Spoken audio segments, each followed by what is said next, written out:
tudo bem? Eu sou Getúlio Zagreu e aqui é no Enem. Tudo bem com vocês? Comigo também. Na aula de hoje, eu decidi trazer de novo essa filósofa que eu acho muito importante para entender os nossos tempos, tá?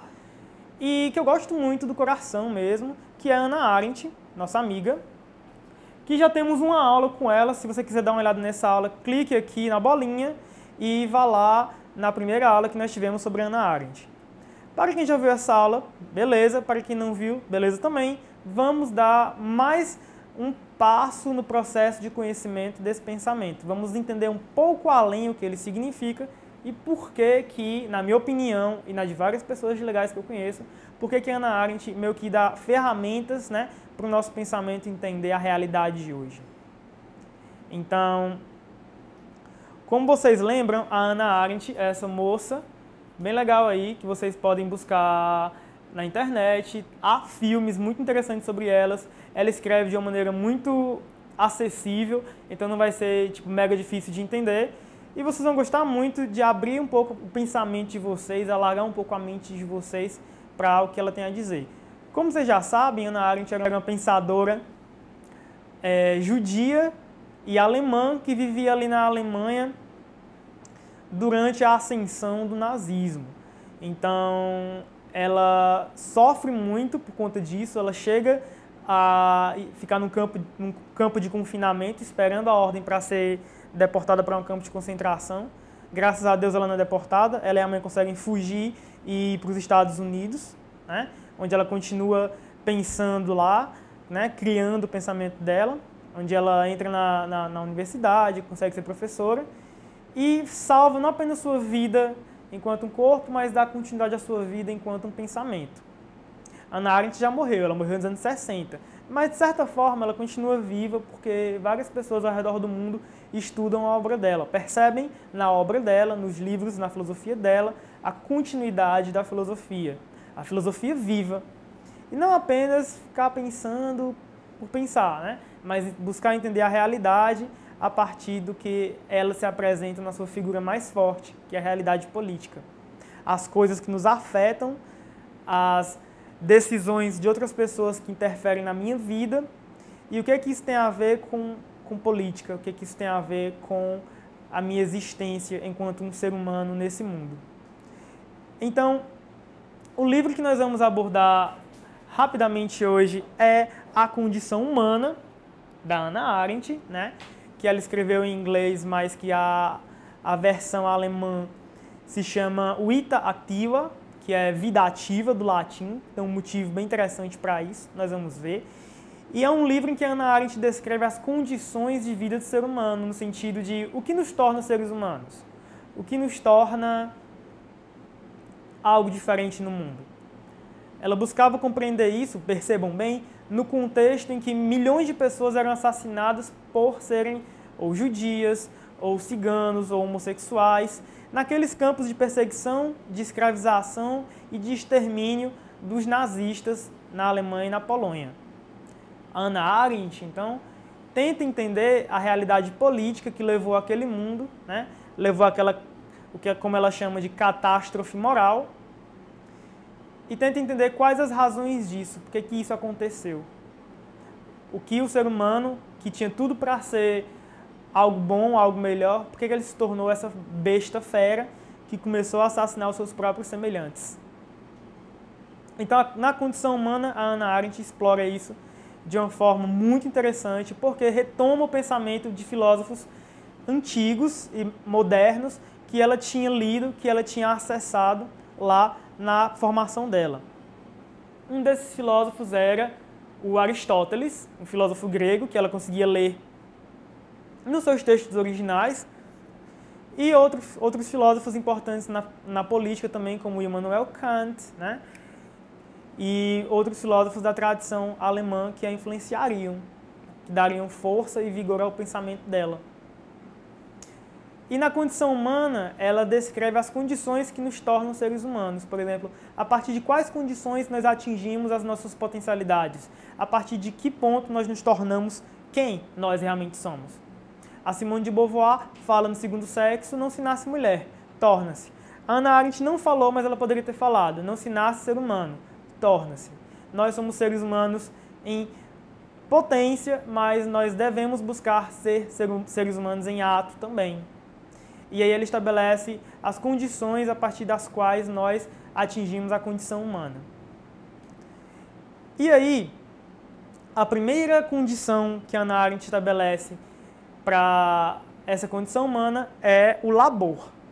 O labor trata-se daquele tipo de atividade, daquele tipo de ação humana que busca garantir a sobrevivência das nossas funções físico-químicas e biológicas. É o tipo de trabalho que a nossa ação no mundo objetiva visa a garantia da nossa sobrevivência. E aí o labor enquadra-se aí como a primeira etapa ou a primeira forma do ser humano ser ser humano, que é o ser humano buscar a sua sobrevivência. O ser humano buscar garantir a vida sua e dos seus. Então trata-se de uma forma de trabalho ligada às necessidades mais básicas. E aí esse trabalho é entendido como Hannah Arendt como labor. A questão do trabalho acontece na Hannah Arendt de uma forma muito importante porque ela entende que o ser humano não é apenas um animal que trabalha, mas também não é apenas um animal que pensa. O ser humano está dividido aí entre essas duas realidades, entre pensamento, lógica, transcendência e infinito, e entre corpo, matéria, imanência e finitude. O ser humano aí é uma mistura dos dois. Como dizia algum filósofo, o ser humano é um ser que está com os pés calcados na terra, mas com os céus cravados nas estrelas. E essa condição dúbia da humanidade, essa condição de dupla nacionalidade ou de dupla natureza dos seres humanos, que é algo que Hannah Arendt traz lá do Kant, é usado aí para explicar do seguinte ponto de vista dela. O ser humano é um ser de discurso e um ser de ação. No labor, a ação é privilegiada, a atividade é privilegiada porque o ser humano não precisa de muito discurso ou de muito pensamento para garantir a sua sobrevivência. Ele precisa ir lá e trabalhar. Então, nessa dicotomia entre discurso e ação, o labor encontra-se mais pertinho ali da atividade, da ação. Depois disso, depois do labor, existe o que Hannah Arendt chama de trabalho. Em inglês, ela colocou work. Labor, ela colocou labor, né? E trabalho, work. O que é work, então? O que é trabalho para Hannah Arendt? Diferentemente do labor, não trata-se de garantir apenas a minha sobrevivência.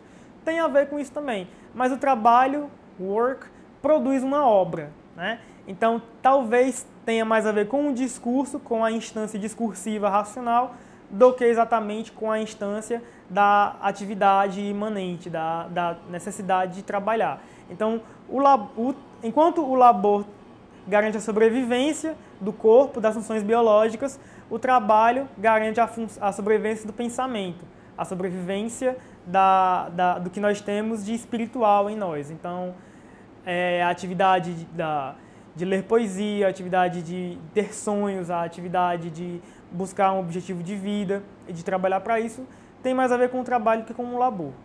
E os dois juntos concorrem para a noção de condição humana. Finalmente, Hannah Arendt, essa moça, entende que além do labor e além do trabalho, deve-se buscar ação, a fim de termos uma vida ativa. E o que isso quer dizer? Quer dizer que nós não podemos ser apenas só seres de buscar nossa sobrevivência, mas também não podemos ser só seres de não fazer nada, de ficar só sentado pensando. Nós temos que buscar uma relação de botar juntos discurso e ação, de botarmos juntos teoria e prática, de não ficarmos apenas desequilibrando para um dos lados. Devemos buscar, então, juntar a vida contemplativa e a vida ativa, na necessidade de dar aos seres humanos a sua verdadeira natureza, a sua verdadeira condição humana, que é uma condição que é natural, mas que também é espiritual, que é racional, mas que também é corpo. E então o ser humano encontra na ação, na vida ativa, aquilo que entende de maior realização humana. Isso daí a Hannah Arendt traz do Aristóteles, que acreditava que a única instância em que o ser humano pode tornar-se aquilo que ele realmente é, que é um ser humano, é na vida política.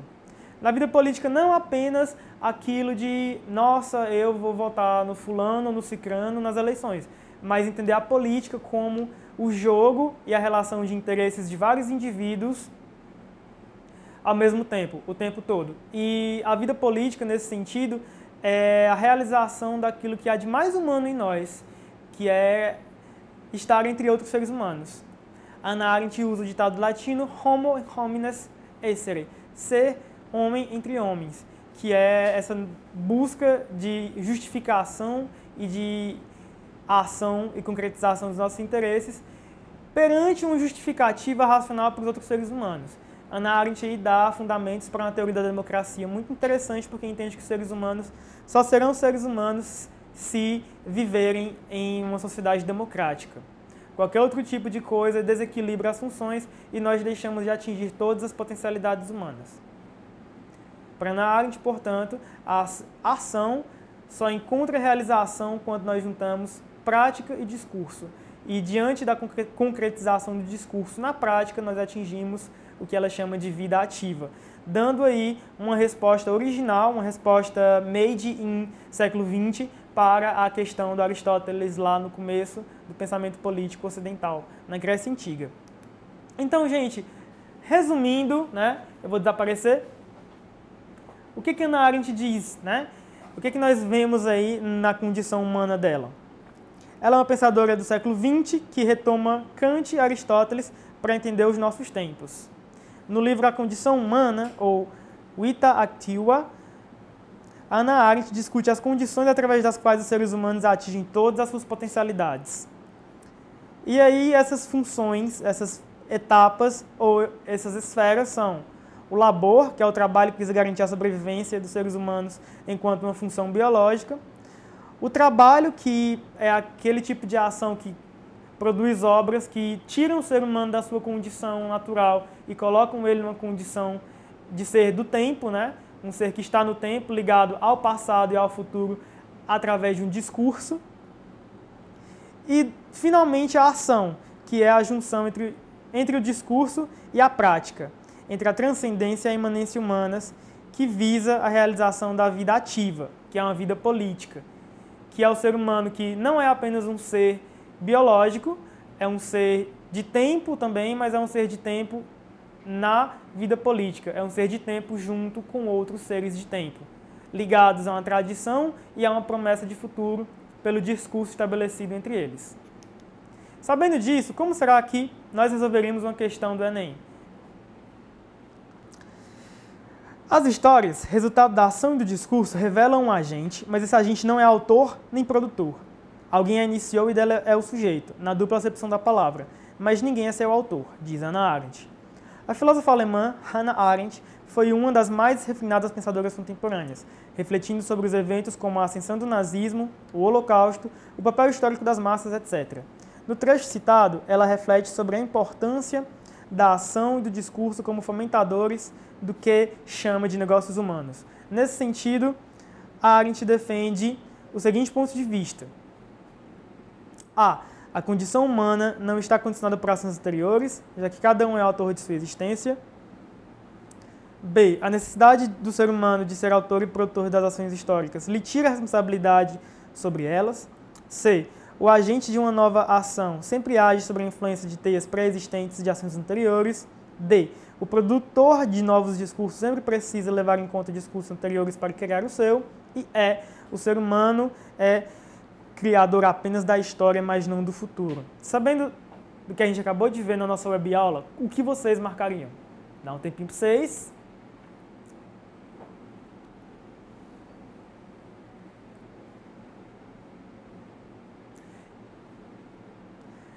E se você marcou o item C, você está correto ou correta. O item que melhor resume aquele trecho citado no começo da questão é o item C. Por quê, Getúlio? Vejamos, o item A fala que a condição humana não está condicionada por ações anteriores. E não é isso que resume o texto. E diz também o item que cada um é autor de sua existência. Isso é uma contradição com o que está lá dizendo no começo do texto, onde ela diz: ninguém é seu autor. O item E Não poderia ser porque o ser humano não é criador apenas da história, mas é criador também do futuro, de alguma forma, não sendo, no entanto, seus autores. O item B. A necessidade do ser humano de ser autor e produtor de ações históricas lhe tira a responsabilidade sobre elas. Primeiro que o ser humano não pode ser autor de ações históricas, apenas produtor. E mesmo que fosse, a sua responsabilidade não seria, né, zero. Teria sim responsabilidades sobre as suas ações do ser humano. E não é o item D, porque o produtor de novos discursos nem sempre precisa levar em conta os discursos anteriores para criar o seu. Ele precisa, na verdade, levar em conta ações anteriores para criar o seu discurso. E se você gostou, dê um like e compartilhe com seus amigos, com suas amigas e que estejamos sempre juntos aqui, ok?